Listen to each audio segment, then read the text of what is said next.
இன்றே டவுன்லோட் செய்து உங்கள் ஃபேவரட் ஷோக்களை என்ஜாய் பண்ணுங்க. ஆதி எதுக்காக இப்ப இங்கே வந்திருக்காரு? நான் ஏற்கனவே நடந்த விஷயங்களை மறக்க முடியாம இப்ப வரைக்கும் தவிச்சிட்டு இருக்கேன். மறுபடியும் விதி என்ன ஆரம்பிச்ச இடத்துலயே கொண்டு வந்து சேர்த்திருக்கேன்.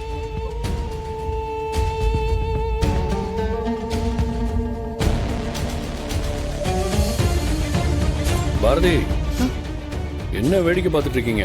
கீழே இறங்குங்க.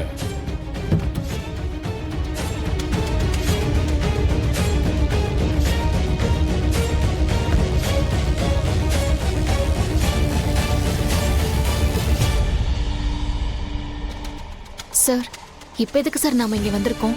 பாரதி, வர வர நீங்க நிறைய கேள்வி கேட்குறீங்க. சரி, என் கூட வந்திருக்கீங்க. நீங்க கேட்குற கேள்விக்கு என்ன பதில்னு சொல்லிதானே ஆகணும். கார்ல வர்றப்போ ஒருத்தர் மீட் பண்ணி ஒரு டீட்டெயில் கேட்கணும்னு சொல்லியிருந்தேன்ல, அதுக்கு தான் வந்திருக்கோம். அதுக்கு இங்க அவங்க இங்கே தான் இருக்காங்க. பாரதி, வாங்க.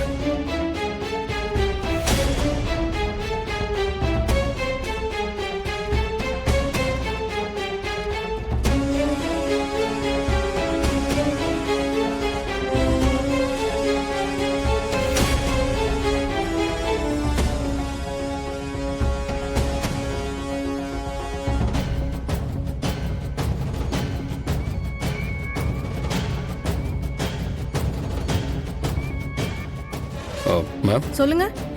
டாக்டர் குமரேசனை பார்க்கணும். என்ன விஷயமா அவரை பார்க்கணும் சார்? அப்பாயின்மெண்ட் வாங்கியிருக்கீங்களா?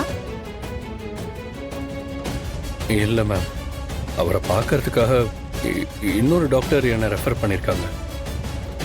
ஒரு பர்சனல் இன்ஃபர்மேஷனை கலெக்ட் பண்ணுறதுக்காக நாங்கள் அவரை பார்க்க வந்திருக்கோம். இப்போ அவரை பார்க்க முடியாது சார். அவர் ரொம்ப முக்கியமான மீட்டிங்ல இருக்காரு. நீங்க கொஞ்சம் வெயிட் பண்ணுங்க. மீட்டிங் முடிஞ்சதும் நான் இன்ஃபார்ம் பண்றேன். Okay ma'am. ஓகே நான் வெயிட் பண்றேன்.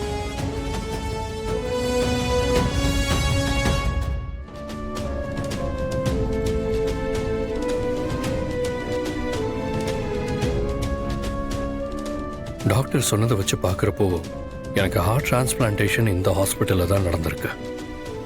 இன்னைக்கு டாக்டர் மீட் பண்ணால் ஏதாவது ஒரு க்ளூ கிடைக்கும். ஆனால் பாரதி ஏன் எவ்வளோ டென்ஷனாக இருக்காங்க? ஒன்றும் புரியலையே.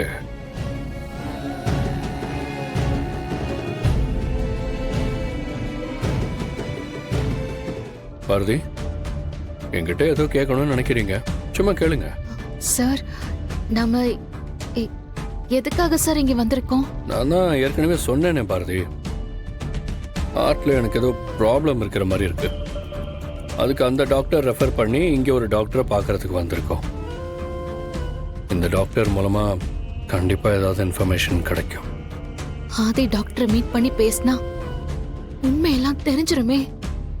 அது இவரோட உயிருக்கு பிரச்சனையா போய் முடிஞ்சிருமே.